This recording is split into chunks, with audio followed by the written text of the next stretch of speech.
गिरधर एक गरीब मजदूर था। बहुत मेहनत करके वो कुछ पैसे कमा कर लाता, जिससे वो अपने दो बच्चों का गुजारा कर रहा था। बच्चों की मां का निधन 2 साल पहले ही हुआ था। रिश्तेदारों ने गिरधर को बहुत बोला कि दूसरी शादी कर ले, लेकिन गिरधर को अपने बच्चों से इतना प्यार था कि उसने दूसरी शादी का सोचा तक नहीं। रूखी सूखी ही सही, लेकिन वो अपने बच्चों के लिए जो भी कमा कर लाता, खुशी खुशी उसके बच्चे भी उसी में ही खुश रहते। बाबा, आज बहुत जल्दी काम पर जा रहे हो?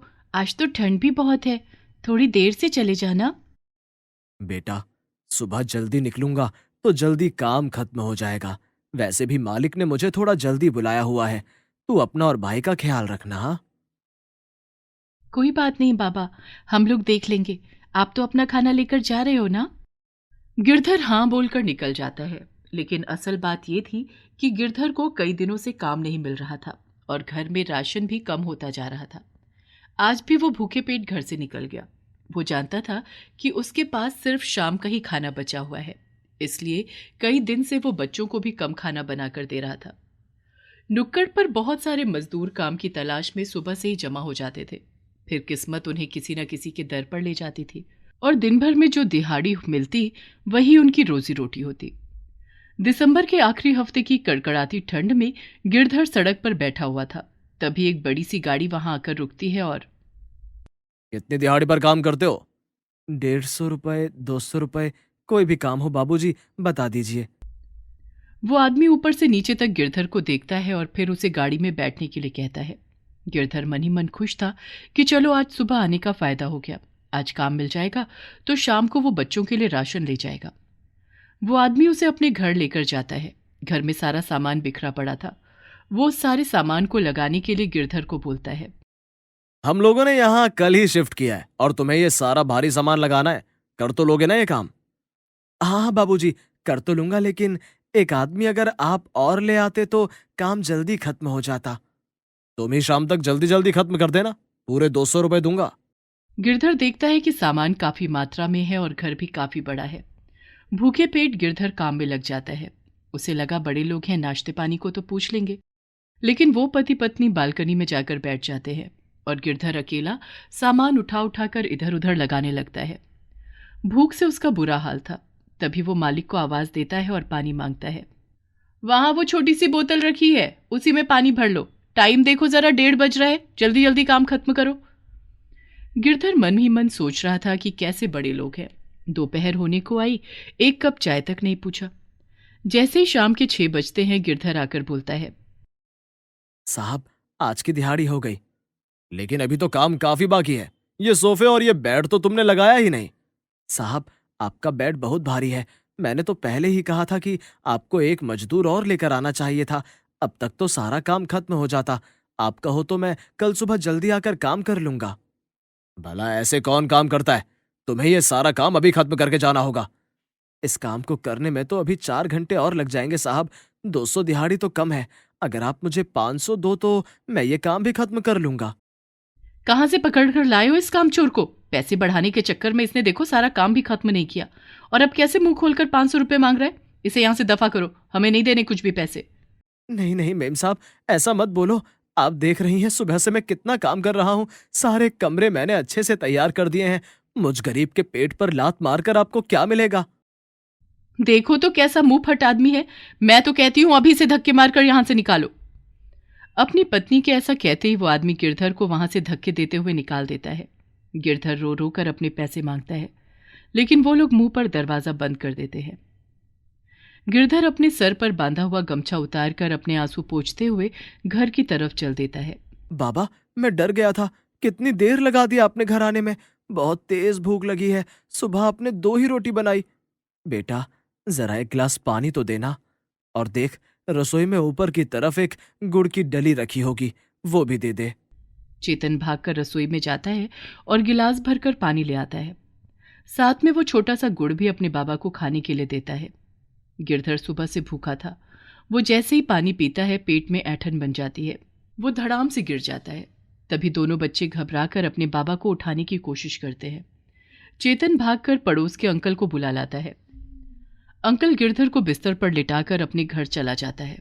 दोनों बहन भाई जैसे तैसे करके रोटियां बनाते हैं और अपने बाबा के लिए लेकर आते हैं। अरे मेरे बच्चों, इतनी मेहनत करने की क्या जरूरत थी? अभी थोड़ी देर में मैं ठीक हो जाता तो मैं खुद खाना बना लेता।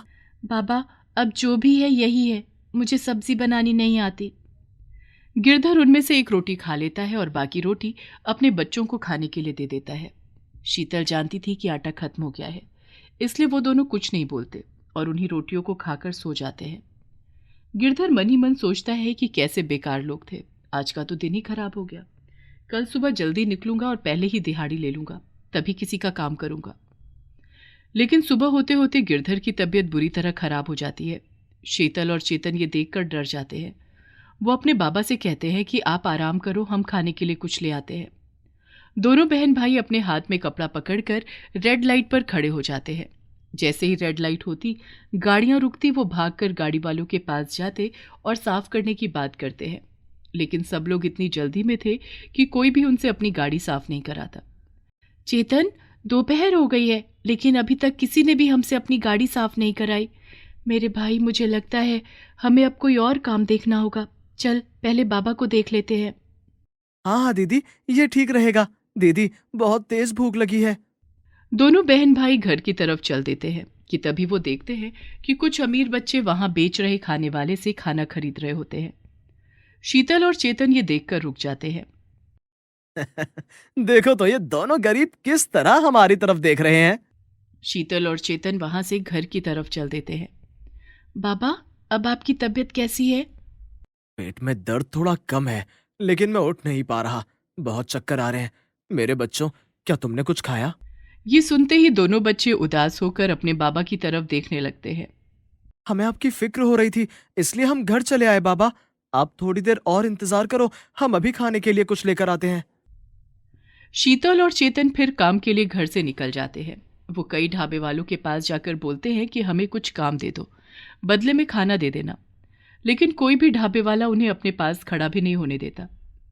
धीरे धीरे जैसे ही शाम होने लग गई, ठंड भी बहुत ज्यादा बढ़ जाती है। तभी वो देखते हैं कि सुबह वाले बच्चे एक जगह खड़े होकर पिज्जा खा रहे हैं और उन दोनों को देखकर फिर उनका मजाक बना रहे हैं। अरे देखो देखो, ये तो वही गरीब बच्चे हैं। लगता है अभी तक इन लोगों को खाने के लिए कुछ नहीं मिला। चेतन छोटा था, उससे भूख बर्दाश्त नहीं हुई। वो उन बच्चों के पास जाकर पिज्जा मांगता है। तभी उनमें से एक बच्चा जो मोटा तगड़ा था, वो चेतन को धक्का दे देता है। चेतन सड़क पर गिर जाता है। तभी वहां से गुजर रहे एक आदमी की नजर उन पर पड़ती है और वो वहां आकर, क्या हुआ बच्चे? इन लोगों ने मुझे धक्का दिया। मैं तो बस इनसे खाने के लिए कुछ मांग रहा था। इस तरह खाना मांगना गलत बात होती है बेटा। तुम्हें भूख लगी है, मुझे बताओ, मैं तुम लोगों को खाना खिलाता हूँ। कहाँ रहते हो और तुम्हारे माता पिता कहाँ हैं? तभी शीतल आकर बोलती है, अंकल, हम खाना नहीं मांग रहे थे, वो तो मेरे भाई से भूख बर्दाश्त नहीं हुई।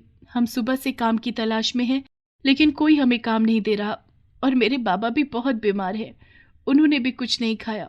अंकल, ये आपकी गाड़ी है ना, क्या मैं इसे साफ कर दूं? शीतल चेतन के मासूम चेहरे को देखकर उस आदमी को उन लोगों पर बहुत तरस आता है और वो उन्हें उनके घर लेकर जाता है, जहां जाकर वो देखता है कि गिरधर दर्द से तड़प रहा है। अरे, लगता है तुम्हारी तबीयत बहुत खराब है। चलो मेरे साथ हॉस्पिटल चलो। गिरधर कुछ भी बोलने की हालत में नहीं था। वो आदमी गिरधर को सहारा देकर गाड़ी में बिठाता है और डॉक्टर के पास लेकर जाता है। वहीं वो खाने के लिए सामान लाता है और बच्चों को खाने के लिए देता है। ऐसा लग रहा है जैसे उन्होंने कई दिन से खाना नहीं खाया है, जिस वजह से इनकी तबीयत खराब हो गई है। हमने ग्लूकोज चढ़ा दिया है, थोड़ी देर में आराम हो जाएगा। आपका बहुत बहुत शुक्रिया डॉक्टर साहब। आदमी शीतल और चेतन को देख रहा था। भूखे बच्चे खाने को जल्दी जल्दी खा रहे थे। तभी शीतल हाथ रोक लेती है। अरे बेटी, क्या हुआ? तुमने खाना क्यों छोड़ा? अंकल, बाबा अभी ठीक नहीं हुए हैं और पता नहीं कितने दिन लग जाए। अगर हम लोग ये खाना अभी खा लेंगे तो फिर कल क्या खाएंगे? ये बात सुनते हुए आदमी की आंखों में आंसू आ जाते हैं। वो दोनों बच्चों को बोलता है कि तुम्हें जितना खाना है पेट भर कर खाना खाओ, कल की चिंता मत करो। गिरधर को आराम पड़ते ही वो आदमी गिरधर को लेकर घर आ जाता है और उसके लिए रास्ते से फल, फ्रूट, बिस्किट और जूस भी ले लेता है। नहीं नहीं साहब, ये सब मैं नहीं लूंगा। आपने मेरी मदद की, इतना ही काफी है। हम भिखारी नहीं हैं, मेहनत मजदूरी करके खाने वाले लोग हैं। मैं जानता हूं, लेकिन तुम अभी ये सारा सामान लो और ये रहा मेरा एड्रेस। जब तुम ठीक हो जाओ तो यहाँ आना, मैं तुम्हें अपने पास काम पर रख लूंगा। तब तुम मुझे आज खर्च किया हुआ पैसा धीरे धीरे दे देना, और ये 1000 रुपए भी लो। जल्दी से ठीक हो जाओ और काम पर आ जाओ। गिरधर दोनों हाथ जोड़ उसका धन्यवाद करता है और बच्चों के साथ मिलकर खाना खाता है।